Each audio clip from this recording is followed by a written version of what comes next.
Okay, first thing I want to do is read the prompt according to the text. So right away, this tells me this is going to be a central idea, but an explicit detail question. What is true about Eleanor? We've got to figure out specifically what the text says about Eleanor. So again, in these central idea questions, we have to, like most reading questions, we have to be very proactive with the text. We've got to read and pull out the core ideas as we do so, which will tell us what the answer is. Now, the next step after the question is I'm going to see an excerpt up front. I always read the excerpt. This is from Jane Austen's 1811 novel, Sense and Sensibility.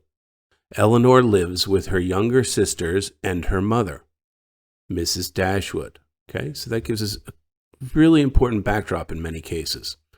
Eleanor, this eldest daughter, whose advice was so effectual, possessed a strength of understanding and coolness of judgment, which qualified her, though only 19, so she's very sort of mature and wise for her age, to be the counselor of her mother. She even counsels her mother, and enabled her frequently to counteract, to the advantage of them all, that eagerness of mind in Mrs. Dashwood, which must generally have led to imprudence. So Mrs. Dashwood, maybe she's a little unreliable, does things on the spur of a moment she shouldn't. So Eleanor seems to be the head of the reasonable mind here. She had an excellent heart. Her disposition was affectionate and her feelings were strong. We're still talking about Eleanor here. But she knew how to govern them. It was knowledge which her mother had yet to learn, and which one of her sisters had resolved never to be taught. Okay, so she's got a good heart, too. She's mature and wise. She manages her family, and she's got a good heart. So let's see which answer choice pulls out these ideas. Eleanor often argues with her mother. This is not about arguing. Eleanor can be overly sensitive. Nothing here says overly sensitive. This is too extreme. That's not in the text. Eleanor thinks her mother is a bad role model. First of all, we don't know what Eleanor thinks. That's not possible, and it's not stated in the text. She's a bad role model? No. She might be, but it doesn't say that. Eleanor is remarkably mature for her age. Yeah, the exact same word. She's mature for her age of 19. That's the correct answer.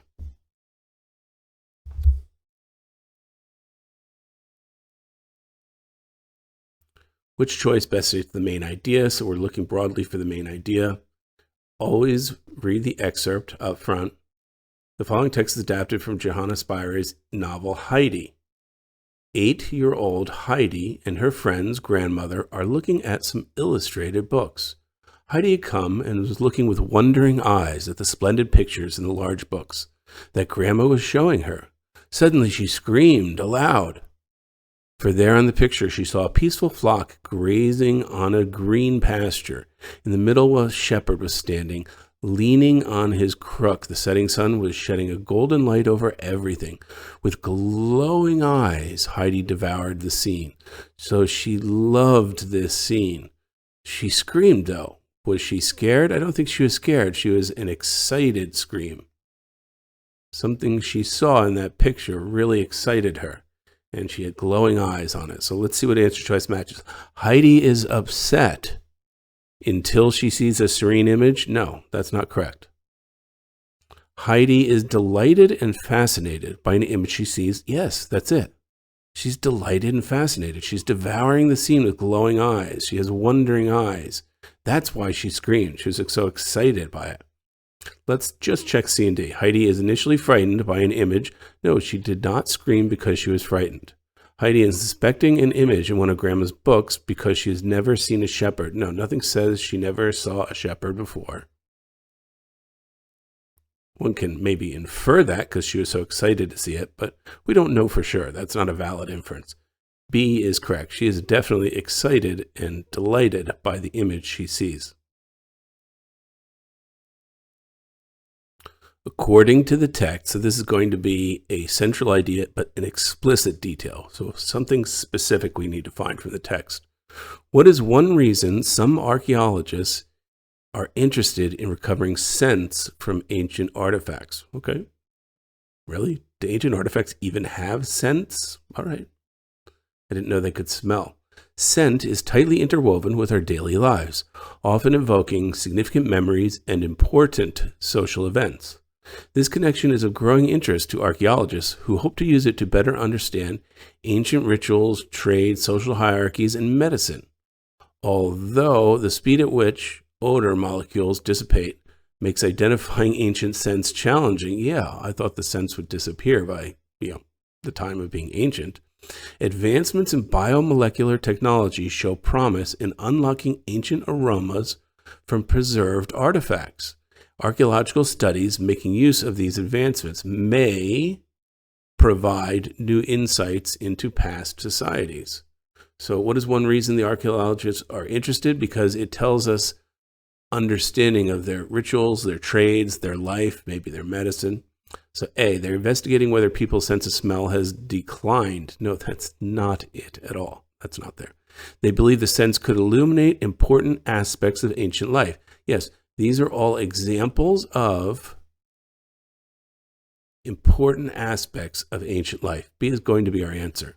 Let's just check C and D. They think that ancient scents would be enjoyable to, it might be, who knows, but that's not in the text. They hope to develop new medicines using, again, they're trying to mix the facts there, right? We might learn something about medicine. It's very different than we hope to develop new medicines. B is the correct answer. Okay, according to the text, this is going to be explicit detail. What is true about mother? So we have a more focused question, not the central idea of the whole passage, but we care about what's true about mother. So the following text is adapted from Nesbitt's 1906 novel, The Railway Children. So I always read that up front. Here, they don't really give you much of anything extra. So not too helpful here, but oftentimes it is. So always a must read. Mother did not spend all her time in paying dull visits to dull ladies and sitting dully at home waiting for dull ladies to pay visits to her. So a lot of emphasis on dull here, right? A lot of repetition, which said she does not like her time to be wasted with dull people, clearly, okay? She was almost always there, ready to play with the children and read to them and help them do their home lessons. So she liked to be with the children, not around sort of boring old people. Besides this, she used to write stories for them while they were at school. She even wrote them stories and read them aloud after tea, and she always made up funny pieces of poetry for her birthdays and other great occasions. Okay, so what's true about mother? She hates, dowdy, old, dull people. She likes to read, write, and play with the children. She wishes that more ladies would visit her. No, that's not true. Birthdays are her favorite special occasion. You might try to infer that, but that's not a valid inference. Not correct. She creates stories and poems. That's true. That's a simple fact. It's in the text. She does do that. She writes stories and she makes poetry. D, reading to her children is her favorite. Again, we don't know her favorite activity. That's extreme. Clearly she likes it, but her favorite activity, we do not know that. C is the answer. According to the text, so this is a central idea, and we want to focus on the specific fact or detail related to what is true about Dorian. Okay? The following text is adapted from Oscar Wilde's The Picture of Dorian Gray. Dorian Gray is taking his first look at a portrait that Hallward has painted of him. Okay, good background. So he's taking a look at the first picture. It's his own portrait that his friend has painted of him. So what is he going to think? Dorian passed listlessly in front of his picture and turned towards it. When he saw it, he drew back and his cheeks flushed for a moment with pleasure. So he likes it, basically. A look of joy came to his eyes as if he had recognized himself for the first time. So he sees something special in it. He stood there motionless and in wonder, dimly conscious that Hallward was speaking to him. So he's not paying attention. He's focused on that picture, but not catching the meaning of his words. The sense of his own beauty came on him like a revelation. He had never felt it before. So what is true about Dorian? He didn't realize, or he realizes now for the first time, He's beautiful, and he saw it in the picture, and he enjoys this picture. So let's see. He wants to know Hallward's opinion. He doesn't care about Hallward's opinion. He's delighted by what he sees in the portrait. Yes, and what he sees is a revelation to him. It's that he's beautiful. He prefers portraits to other. No, we don't know what he prefers, one portrait to one other type of painting. That's a false comparison, not evidenced in the text. He is uncertain of Hallward's talent. No, apparently he really likes Hallward's talent because he sees something special in this painting. B is the correct answer.